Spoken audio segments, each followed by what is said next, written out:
Hello मेरे प्यारे बच्चों, कैसे हो? सभी की पढ़ाई बहुत अच्छी चल रही होगी, ऐसी हम आशा करते हैं।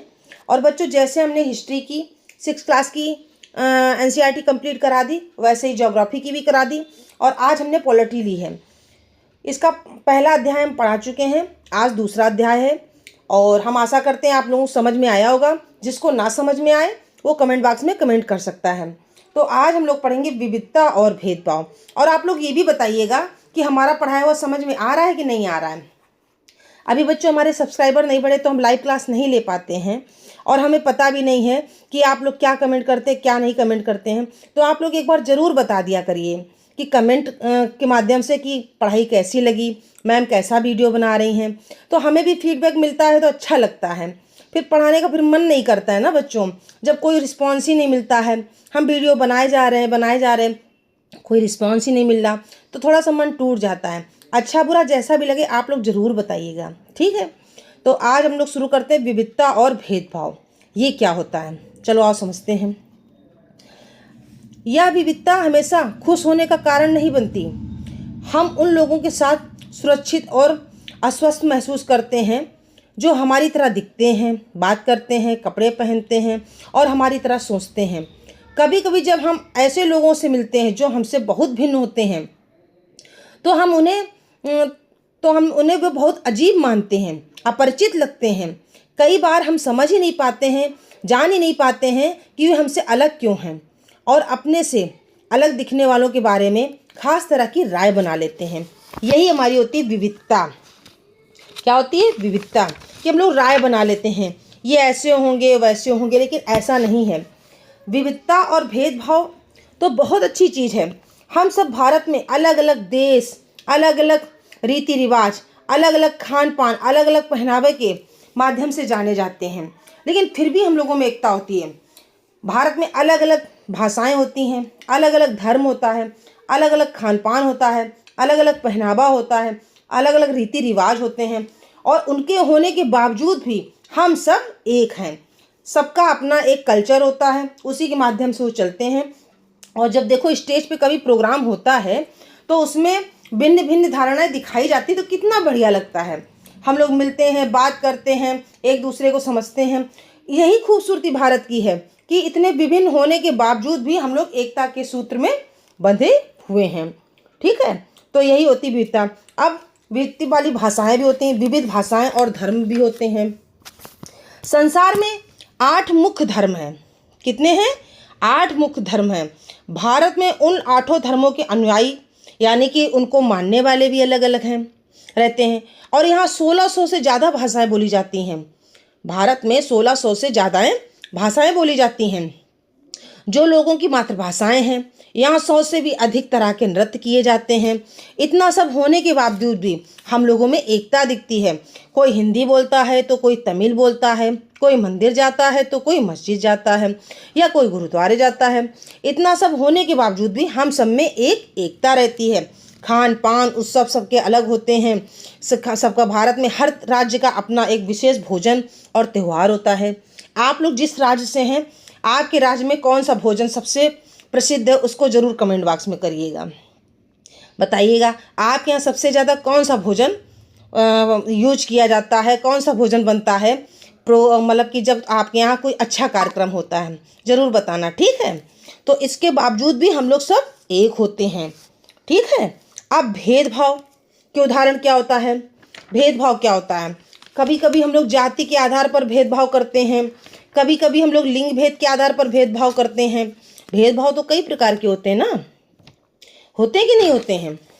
भेदभाव तो कई प्रकार के होते हैं। हमारे देश में इससे पहले बहुत से भेदभाव हुए हैं, उसके कारण इसका खामियाजा सबको भोगना पड़ा है। इतनी अच्छी कलाएं होने के बावजूद भी कुछ लोग आगे नहीं बढ़ पाए, क्योंकि उनको मौका ही नहीं मिला है। उनको मौका नहीं दिया गया कि तुम आगे बढ़ो, क्योंकि पहले 4-5 ही जातीय लोगों को वो रहता था कि तुम आगे बढ़ो, तुम आगे बढ़ो। तो चलो जानते हैं भेदभाव क्या होता है। भेदभाव तब होता है जब लोग पूर्वाग्रह या रूढ़िबद्ध धारणाओं के आधार पर व्यवहार करते हैं। जो हम लोगों ने पूर्व धारणाएं बनाए ली होती है ना किसी के बारे में, हम लोग उसके आधार पर जब व्यवहार करते हैं तब भेदभाव होता है। लोगों को नीचा दिखाने के लिए कुछ करते हैं। अगर आप उन्हें उन कुछ गतिविधियों में भाग लेने से रोकते हैं, किसी खास नौकरी को करने से रोकते हैं या किसी मोहल्ले में रहने नहीं देते, ये एक ही कुएं या हैंडपंप से पानी नहीं लेने देते और दूसरों का इस्तेमाल किए जा रहे कप या गिलास में चाय नहीं पीने देते, तो इसका मतलब है कि आप उनके साथ भेदभाव कर रहे हैं। भेदभाव कई कारणों से हो सकता है। आप याद करें कि पिछले पाठ में समीर 1 और समीर 2 को एक दूसरे से बहुत भिन्न थे। समीर 1 और समीर 2 की कहानी बताई थी ना पिछले पाठ में, वो एक दूसरे से कितने भिन्न थे। उदाहरण के लिए उनका धर्म अलग था, यह विविधता का एक पहलू है। यह भेदभाव का कारण भी बन सकता था, लेकिन तब ऐसा होता है जब लोग अपने से भिन्न प्रथाओं और रिवाजों को निम्न कोटि का मानते हैं। दोनों समीरों में 1 और समीर 2 में अंतर उनकी आर्थिक पृष्ठभूमि का था। समीर 2 गरीब था और समीर 1 कितना था, पढ़ा लिखा था, अच्छे खान पान से था, लेकिन फिर भी उनमें कोई भेदभाव नहीं था। तो ये होता है भेदभाव। कभी कभी हम लोग लिंग आधारित भेदभाव कर लेते हैं, जैसे ये लड़की है, ये लड़का है, करते हैं ना कि लड़कियां ज़्यादा करती। चलो, जाति आधारित भेदभाव तो हमने लोगों ने जान लिया। किसी व्यक्ति को उसकी जाति के कारण नीचा समझना या उसे सार्वजनिक सुविधाओं से उपयोग से रोकना, जैसे हमने बताया ना अभी, हैंडपंप से पानी ना देना, उसके कप में चाय देना तो दूसरे कप में किसी और को ना देना। अब लिंग आधारित भेदभाव क्या होता है वो भी देख लो। समाज में लड़के और लड़कियों में कई तरह के भेदभाव किया जाता है। हम सभी इस भेदभाव से परिचित हैं। एक लड़का एक लड़की होने का अर्थ होता है, आप में से कई लोग कहेंगे कि हम लड़के या लड़की की तरह जन्म लेते हैं, या तो ऐसे ही होता है, इसमें सोचने वाली क्या बात है। तो चलो जानते हैं। वे बहुत सुशील हैं। आपके दिमाग में किसका नाम आ रहा? वे बहुत सुशील हैं, तो आप लोग किसका नाम लिखेंगे? लड़की का लिखेंगे कि लड़के का लिखेंगे? वे शारीरिक रूप से बलिष्ठ हैं यानी मजबूत हैं, किसका नाम लिखेंगे? लड़के की लड़की के।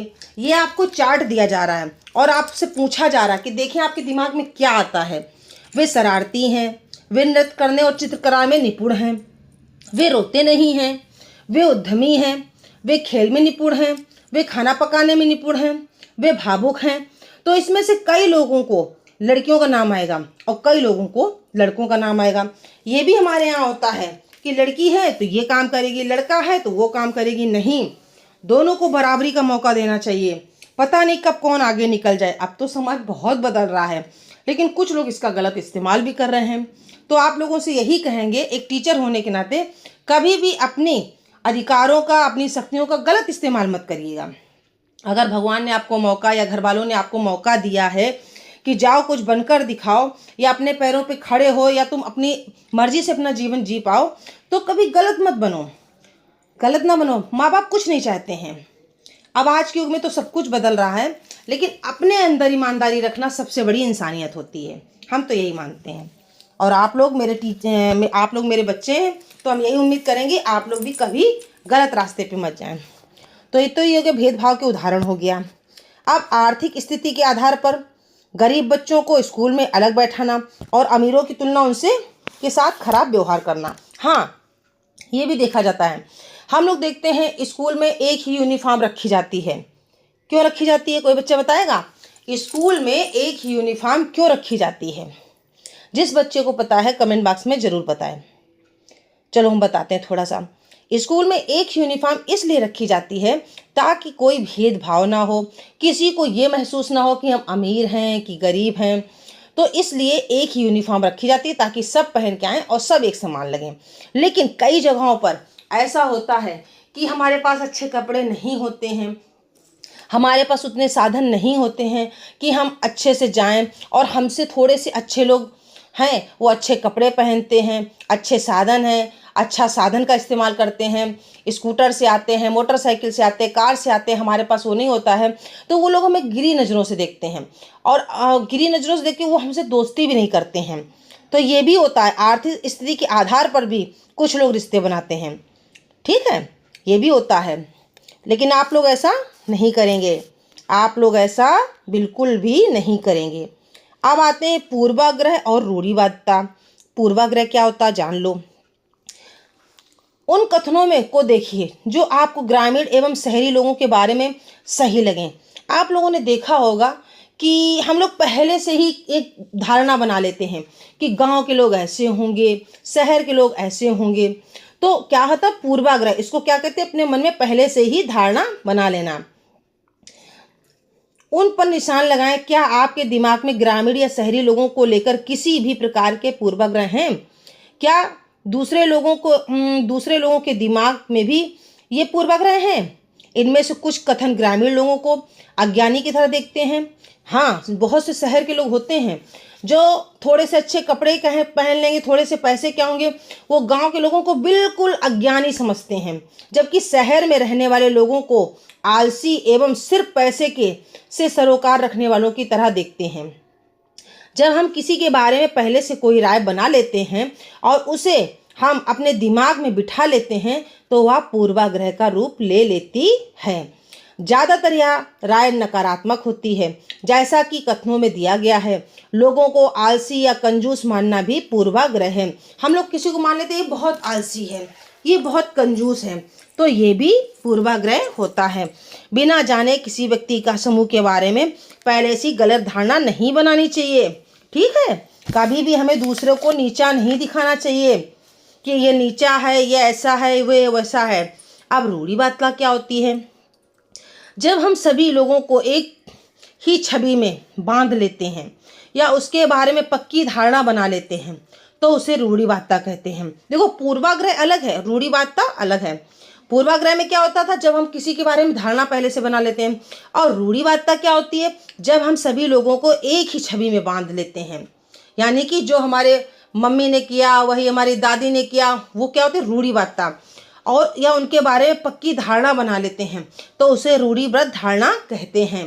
कई बार हम किसी खास देश, धर्म, लिंग के होने के कारण किसी को कंजूस, अपराधी या बेवकूफ़ ठहराते हैं।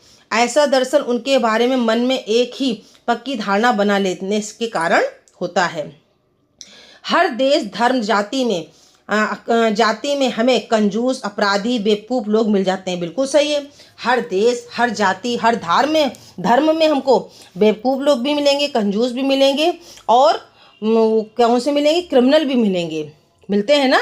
इसके मतलब ये थोड़ा ना कि इस जाति का है या आप बड़ा आदमी है या ऐसा है, गरीब है तो ये बेवकूफ़ नहीं होगा, कि ये अपराधी नहीं होगा, ऐसा नहीं होता है।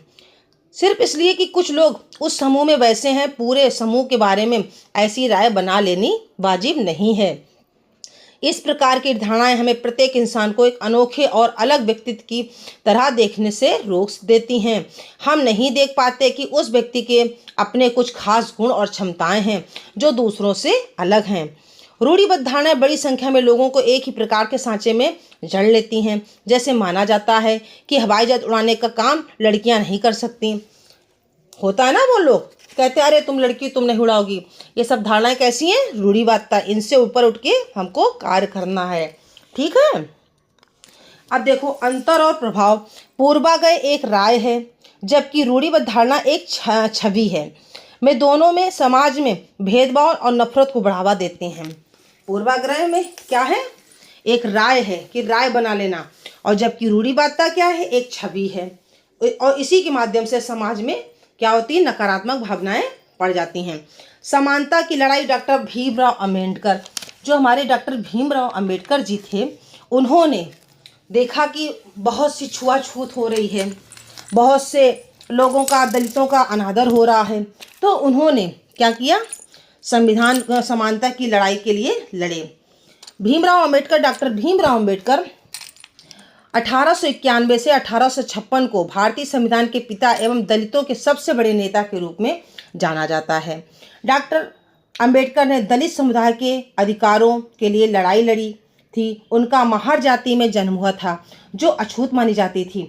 महार लोग गरीब होते थे, उनके पास ज़मीन नहीं थी और उनके बच्चों को वही काम करना पड़ता था जो वे खुद करते थे। उन्हें गांव के बाहर रहना पड़ता था और गांव के अंदर आने की इजाज़त नहीं थी। अंबेडकर अपनी जाति के पहले व्यक्ति थे जिसने अपनी कॉलेज की पढ़ाई पूरी की और वकील बनने के लिए इंग्लैंड गए। देखो बच्चों, अगर वो लोग भी धारणा बना लेते कि जो मेरे मम्मी पापा काम करते हैं अंबेडकर जी, तो आज जो आप लोग उनके बारे में पढ़ते हो, आप लोगों को इतने अधिकार दिलाए, तो ये कभी ना मिलते। कभी भी किसी बच्चों को उतनी ही अपनी विरासत से लेना चाहिए जितना जायज़ है। माँ बाप और दादी बाबा से उतना ही ज्ञान लेना चाहिए जितना जायज़ है। पूरा पूरा नहीं ज्ञान लेना चाहिए, वरना आप भी कुछ नहीं कर पाओगे। ठीक है। इन्होंने कितना संघर्ष किया होगा अम्बेडकर जी ने, सुनो। अंबेडकर अपनी जाति के पहले व्यक्ति थे जिसने अपनी कॉलेज की पढ़ाई पूरी की और वकील बनने के लिए इंग्लैंड गए। उन्होंने दलितों को अपने बच्चों को स्कूल कॉलेज भेजने के लिए प्रोत्साहित किया। दलितों से अलग अलग तरह की सरकारी नौकरी करने को कहा ताकि वे जाति व्यवस्था में से बाहर आ पाए, निकल पाए। इतना काम किया था अम्बेडकर जी ने तुम लोगों के लिए, ताकि जो दलित वर्ग एक हमारा है, जो जिसको दबा दिया गया था, तो वो लोग निकलकर उनकी प्रतिभाओं को सब लोग देखें और आए सामने कि तुम्हारे अंदर भी कुछ प्रतिभाएं हैं। अगर वो भी पहले जैसे हो जाते, जो पहले उनके माँ बाप और दादी बाबा ने काम किया, तो आज उनको कोई पढ़ता। आप लोग भी किसी भी जाति के हो, किसी भी धर्म के हो, अपने हक के लिए जरूर लड़ो। ठीक है। अब संविधान और समानता का अधिकार। अब क्या है, संविधान क्या है और समानता का अधिकार क्या है? तो संविधान तो हमको ये अधिकार देता है। समानता का अधिकार जो है, भारत का संविधान घोषणा करता है कि कानून की नज़र में सभी नागरिक समान हैं। संविधान जो हमारी घोषणा करता है कि कानून की नज़र में तो सभी समान हैं और किसी के साथ भेदभाव नहीं करना चाहता है। भेदभाव मुक्त भारत। ब्रिटिश शासन से आज़ादी पाने के लिए जो संघर्ष किया गया था, उसमें समानता के व्यवहार के लिए किया गया था। संघर्ष भी शामिल था। दलितों, औरतों, जनजाति लोगों और किसानों ने अपने जीवन में जिस गैर बराबरी का अनुभव किया, उनके खिलाफ उन्होंने लड़ाई लड़ी। जैसा कि पहले भी बात हुई है, बहुत सारे दलितों ने संगठित होकर मंदिर में प्रवेश पाने के लिए संघर्ष किया। महिलाओं ने मांग की कि जैसे पुरुषों के पास शिक्षा का अधिकार है, वैसे उन्हें भी अधिकार मिले। किसानों और दलितों ने अपने आप को जमींदारों और उनकी ऊंची ब्याज की दर से छुटकारा दिलाने के लिए संघर्ष किया। 1947 में भारत जब आज़ाद हुआ और एक राष्ट्र बना, तो हमारे नेताओं ने समाज में व्याप्त कई तरह की असमानताओं पर विचार किया। संविधान को लिखने वाले लोग भी इस बात से अवगत थे कि हमारे समाज में कैसे भेदभाव किया जाता है और लोगों ने उनके खिलाफ किस तरह संघर्ष किया। कई नेता इन लड़ाइयों के हिस्सा थे, जैसे डॉक्टर भीमराव अंबेडकर जी। इसलिए नेताओं ने संविधान में ऐसी दृष्टि और लक्ष्य रखा जिससे भारत में सभी लोगों को बराबर माना जाए। समानता को एक अहम मूल्य की तरह माना गया है, जो हम सभी को एक भारतीय रूप में जोड़ती है। प्रत्येक व्यक्ति को समान अधिकार, समान अवसर प्राप्त हैं। अस्पृश्यता यानी छुआछूत को अपराध की तरह देखा जाता है। तो इतना हमारा संविधान में समानता को अधिकार दिया गया कि सबको समान समझा जाएगा, किसी को छुआछूत से मुक्त किया जाएगा। भेदभाव मुक्त भारत। धर्म, जाति, लिंग, जन्म स्थान के आधार पर राज्य किसी भी नागरिक के साथ भेदभाव नहीं करेगा। तो ये था हमारा विविधता, ये था हमारा क्या था बच्चों, विविधता और भेदभाव।